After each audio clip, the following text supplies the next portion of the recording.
sigurong pakinggan ang salitang hindi mo ko iiwan. Kasama mo ko maging sa kalungkutan man at tayong dalawa tungo sa walang hanggan. Mga salitang ninais ko na sana'y aking mapakinggan.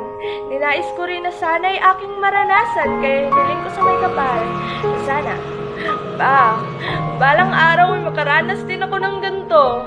Balang araw ay may magmamahal din sa akin ng totoo, at balang araw ay darating din ang tulad mo. Sumumunting mundo ko.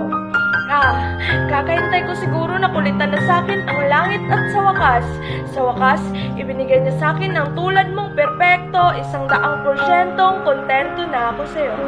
Ang sarap lang isipin, no, na tayong dalawa ang bubuo ng pesa patungkol sa ating pagsasama, mamahalin ng isa't isa at di papaiyakin lahat ng tampuhan ay aayusin at iintindihin. Kapag galit ang isa, tatahimik muna ang isa, magpapalamig kumbaga, tsaka mag-uusap kapag kalmado na. Yan, ang mga pangako't kataga na itinatak mo sa puso't isip ko, sinta. Nakakapagod ka, hindi ako robot. Tao ako, tanga, may nararamdaman, nasasaktan, intindihin mo naman.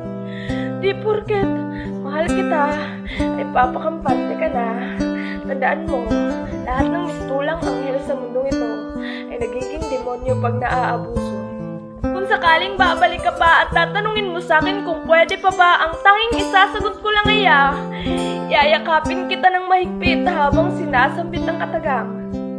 Mahal pa kita, pero tama na, dahil